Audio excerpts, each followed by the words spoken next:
Hello and welcome to this very special edition of the Global Dialogue, the Diaspora Roundtable. I'm Shereen Bhan and we're coming to you from Washington, D.C., right outside the White House. Joining me today are a very special set of guests, people who have been observers and chroniclers of the India-US story for many decades now. Arun, Kumar, Seema and Sanjeev, what an absolute pleasure. Thank you very much for joining us here on this special Diaspora Roundtable.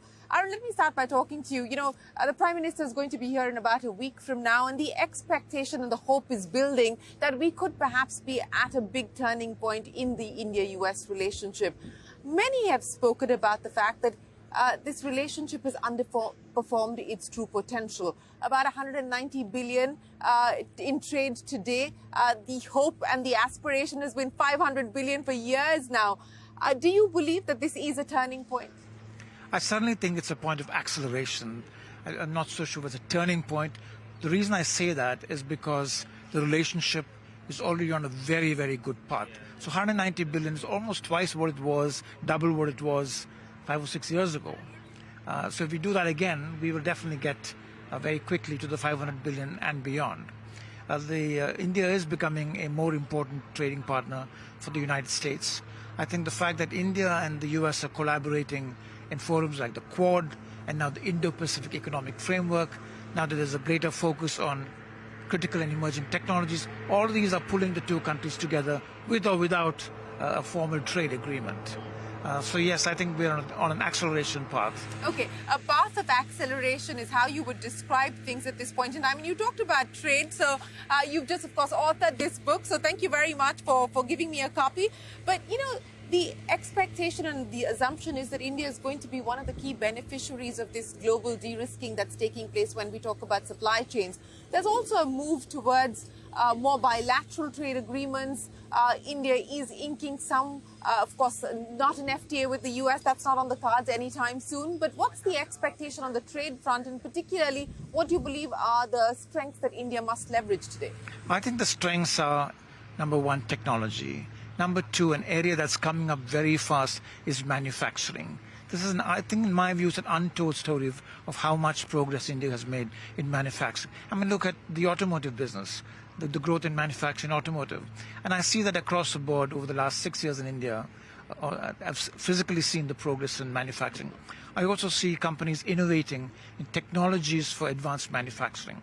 So I think all of these provide the potential for India to become quite a manufacturing power. The fact that now you've got Apple building iPhones, Samsung building iPhones, all that creates a base for manufacturing. So I'm pretty optimistic.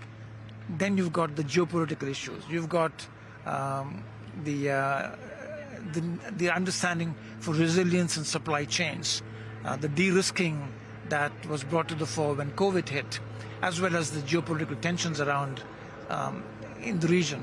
So all of these will push things towards India. Now, India needs, of course, to become competitive. I think a lot of the programs like the production-linked incentives and the design-linked incentives, all of these will help advance India's position in manufacturing.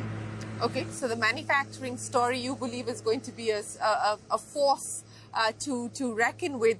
Seema, let me address what you're most excited about, and what I'm most excited about is the work that you're doing to nurture the ecosystem around women entrepreneurs. And congratulations on the fund closure. Take us through that. Thank you so much. We're delighted, and I was there when you launched your Future Female Forward, yes. And it was such a thrill. And so we're excited to be sharing this. We've launched the first close of our fund called Achieving Women Equity, which is our funds. And we see a massive opportunity, especially in India, to be investing in what I call a very potent but latent resource in the economy. It's women. And we want to promote gender equity through the fund in a manner that it not only makes financial returns for the investors, but also lead to serious nation-building capabilities, because it is a resource that is been latent for some time. And it's not just a function of India, but it is internationally a latent resource, but specifically to India, it's very relevant. We are headquartered in the US, but we see this opportunity in India, so we are very much a US-India collaboration ourselves. And we are seeing a lot of activity in engaging women in supply chain, market making, and being an employee base in companies in sectors which are poised for growth. So, for example, we are targeting climate, health, agri as massive areas and massive sectors of where we can engage women in a manner that they don't always have to be founders of companies, but they could be active supply chain participants or employees or leaders or even consumers, because India's unlocking a serious potential of women being consumers of products. And there's a huge story to be told. A huge story to be told, and I'm in awe, no pun intended, Seema. But, so what are we talking about? What's the kind of money that you hope to deploy? We are looking to, our fund is aspirationally a $60 million fund. And we have announced our first close of $15 million. We're looking to come in more at the pre-Series A, Series A. I call it the unfortunate valley of death, because that's kind of the pivotal point where companies that can be poised for growth fail in getting that pivotal funding. So we're trying to be that gap fund, that funding source where we can change or make it an inflection point where a company can rapidly grow. And so we are different from a slightly different venture fund, if you want to call us that, because we see ourselves more as early growth, just bases the kind of target audience that we have. Women businesses specifically are very focused on revenue. They're very focused on getting to profitability as soon as possible. So we are shameless in saying we want to be investing in post-revenue companies. Why not? That comes and goes in cycles, because every time there is a dip in the markets, people do gain religion around the need to find companies where the product market fit is best demonstrated by revenue. So we are looking to invest in companies that will benefit from our source of equity capital, be able to attract and catalyze additional sources of capital and help them scale. Well, more power to you. And Sanjeev, so excited about manufacturing. That's Arun's big bet. Excited on the latent, but, the sort of power, a potent power of women. What are you feeling most confident about? Well, a couple of things, Shereen. The US-India relationship, in the understatement of the year, is an important one. And you always want to be cordial to each other when you're having these bilateral meetings and so forth. So when the two countries are meeting, we don't use the A word, but we use the F word. And what I mean by that is India and the US will never be allies, but will always be friends. There are various treaty obligations and so forth that the US has in Asia specifically that India is not a party to. And so there will be some differences in the geostrategy of things. But the relationship, Arun, Seema and I were just talking shortly before we went on air. And we were just discussing that the relationship is one which could use a fantastic boost, but doesn't necessarily need a boost. Things are going well as they are, and they're poised to go even better. The diaspora is one glue that has been consistent over the years through thick and thin on this relationship. The relationship started thawing in the 80s with Rajiv Gandhi, and then with the economic liberalization of Narasimha Rao and so on and so forth, and Manmohan Singh, and it's accelerated by leaps and bounds. Arun was talking about how just in 7 years, trade has doubled and is hopefully poised for 500 billion, as we were hearing today at the US-IBC summit. But diaspora has stayed through that in thick and thin. We have today here in the United States CEOs of companies who are of Indian origin, doctors, 7% of the medical workforce here, doctors, educators. But the point is, the success is leading to impact, positive impact in society. The CEOs are employing so many thousands of people. Doctors are treating so many patients. There are rough calculations done that it equates to around 20 million patient visits a year for Indian doctors alone in America. So the diaspora angle is something that we are very keenly working on. The last thing I'll just say, Shereen, is regarding technology. There is no appetite politically in both countries in terms of further trade liberalization. Here in the US on both sides of the aisle, as well as in India.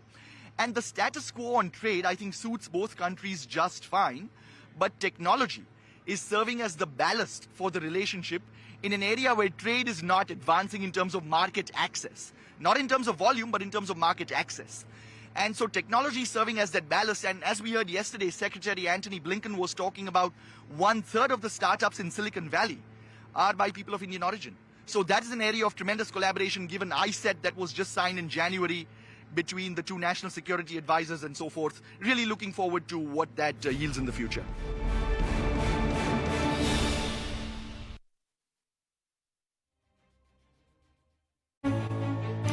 बात development की हो या technology की, आज का नया भारत हर क्षेत्र में हो रहा है advance. New generation new idea के साथ एक न्यू इंडिया का निर्माण कर रही है और ये सब कुछ संभव हो पा रहा है देश के उन समस्त जिम्मेदार नागरिकों के द्वारा।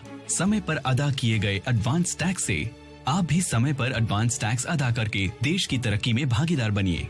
एडवांस टैक्स जमा करने की आखिरी तारीख 15 जून 2023 है। किसी भी तरह की कंपनी, कॉर्पोरेट या वे व्यक्ति और संस्थाएं जिनकी कर देयता TDS, TCS कटने के बाद 10,000 या उससे अधिक है, वो 15 जून 2023 तक अपने एडवांस टैक्स की किश्त अदा करें। प्रत्येक आयकर दाता एक राष्ट्र निर्माता।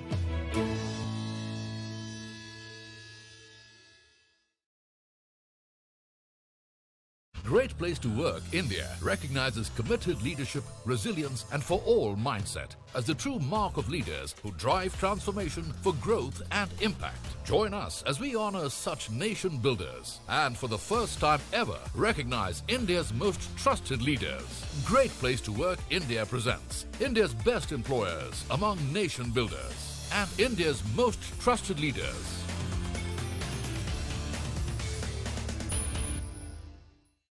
The last hour. Anything can happen between the bells. But what happens during the last hour is what matters the most. The biggest market swings. A close-up look at what's driving them. And how the investors are reacting. Watch the most seasoned market mavens guide you through the most important hour of the trading day. NSE Closing Bell. At these times, only on CNBC-TV18 and CNBC-TV18.com. Powered by LIC, हर पल आपके साथ. Co-powered by IBM.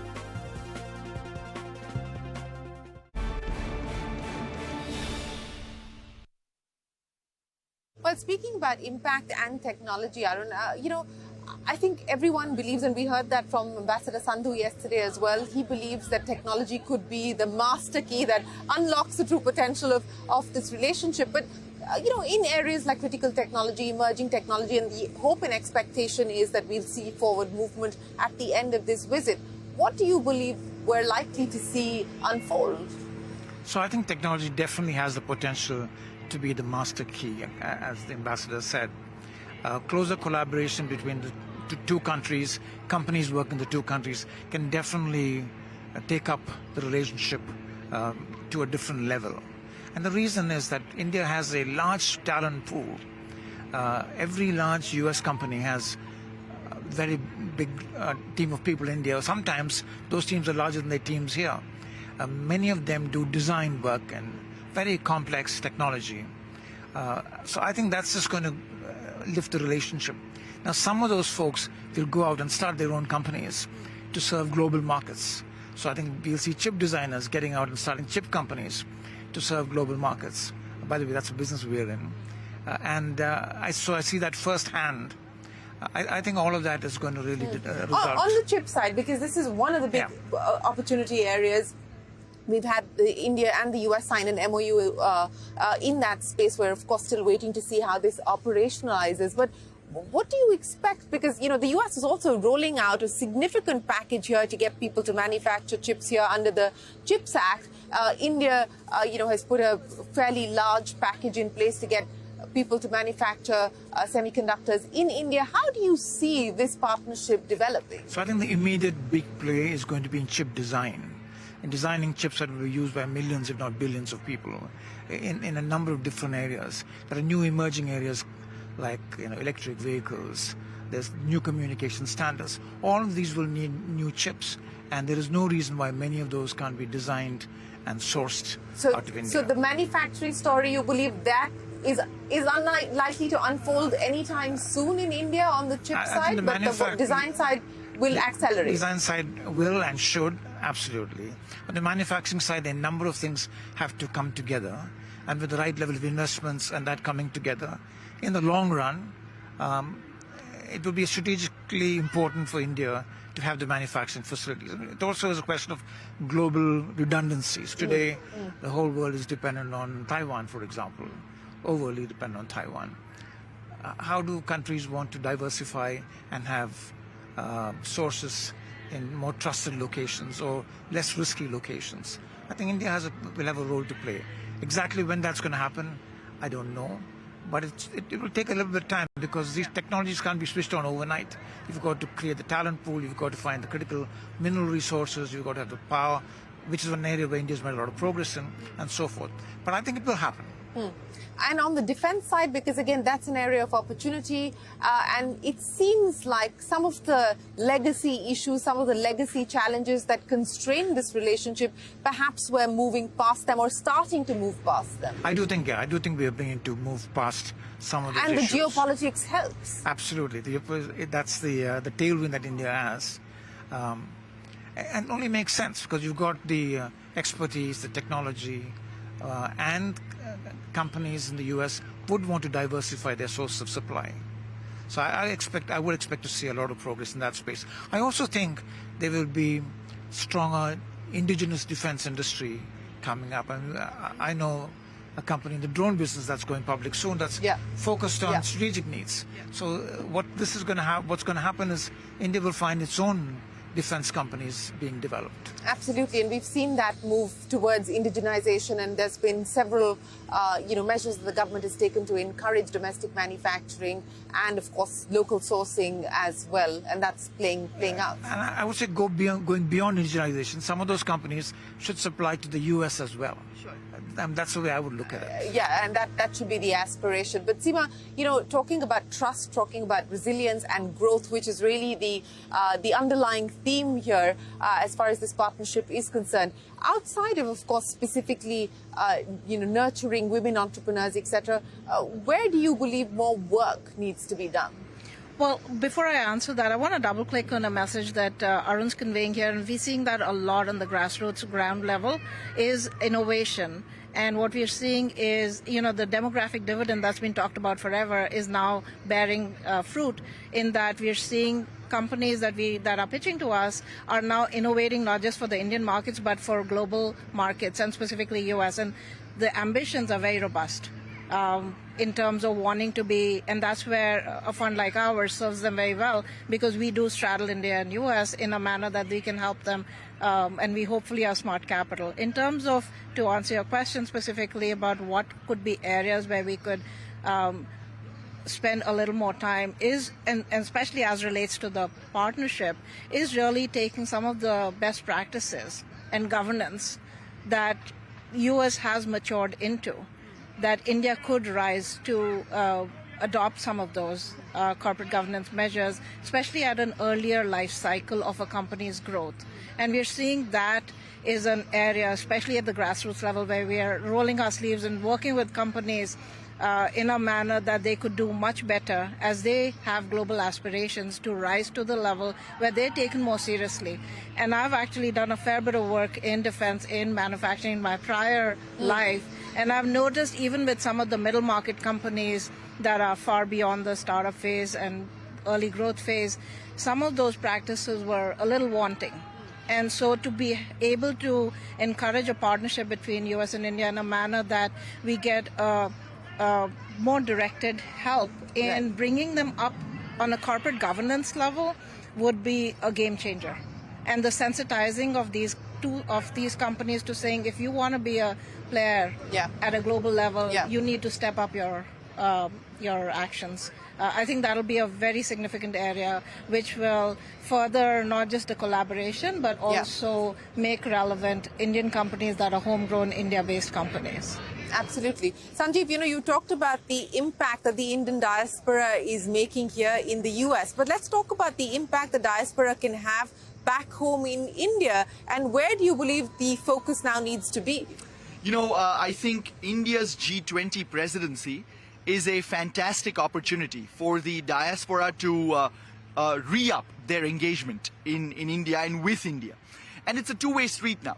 There was a time decades ago when it was more about how diaspora can assist India, and that still remains true. But it's also now about what India can bring to the world.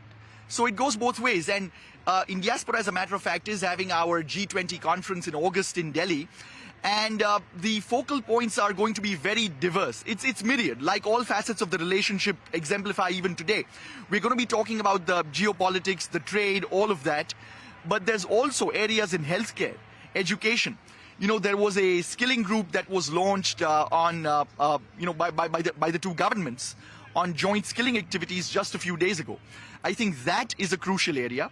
Then with the new education policy in India and the influx of US universities into India, that is another crucial area where I think the diaspora, I know for a fact, is paying very close attention to. Also, bi-directional movement of students. It's very low on the side of US to India. That needs to increase, and I know that there are efforts being made on that. India to US remains strong as ever and is getting stronger. So I think I'd say education, skilling, if I could go back just for a second to the ISET and the manufacturing and the trade part, Seema was talking about governance. She was talking about corporate governance. I'll just sort of change the lens a little bit to governmental governance. One thing that I liked about ISET was that the national security advisors in both countries were signatories to ISET. And the reason I say that, as opposed to any individual cabinet department or agency, is because it brings an all-of-government approach. Because national security advisors on both sides are meant to be the nerve centers, the coordinating nerve centers. So it cuts across agencies, right? So that is one good thing that they did with ISET. On manufacturing and trade, the aircraft engine deal that GE is poised to manufacture in India, I think is a huge thing. It's going to be used in Indian Tejas airplanes. And I think that's a big boost for manufacturing in India with sensitive critical high-end technology. On trade, the order that has been placed with Boeing is also a historic deal. So I think in all facets, whether you're looking at trade, commercial, macroeconomic, or you're looking at diaspora engagement sectorally, I think there's just a lot to look forward to across various sectors. You know, speaking of looking forward to, in terms of foreign direct investment, Arun, and, I wanted to bring up that point about education as well, because we've heard, in fact, from both sides, and the ambassadors were speaking about this in the morning, that the hope or the expectation is to now start to see US universities setting up base in India once the regulatory framework has now been essentially cleared finally by the government. Where do you believe you are likely to see more FDI coming in? Of course, incremental FDI into sectors where we're already seeing money, but in new sectors, which do you foresee money coming into? Well, if you're talking about education, we have examples of US companies, US universities going to places like Abu Dhabi and China. So I don't see why we won't see a similar move towards India. But in terms of sectoral investments, I think it's going to be pretty much across the board. I think the reason is that the Indian market is growing substantially. Incomes are going up, and almost every sector sees that there's opportunity there. So it'd be difficult to pick a particular sector because a lot of that, there are a number of sectors that will see investment. And given the macroeconomic headwinds, especially here in the US, interest rates and so on and so forth, do you foresee that at least for the next year or so, things are going to be slower on that front? Here or there? Here, inbound into India. Well, obviously the situation here will have an effect on companies globally, whether they draw in or whether they take the long view. There are some areas, though, where there's going to be an imperative to try to bring in India into the picture, and this relates to supply chains. I don't think companies can wait too long to de-risk their supply chains. The memories of what we saw in 2020 are still very, very vivid, and we are therefore seeing more and more companies looking at de-risking their supply chains. From the Indian point of view, policymakers' point of view, whatever can be done to make it easy to integrate into global supply chains will help both FDI into India and exports from India. Absolutely. Seema, the one thing that you're most excited about and the one thing that you believe is the big risk as far as not just the partnership, but, the India story at this point in time?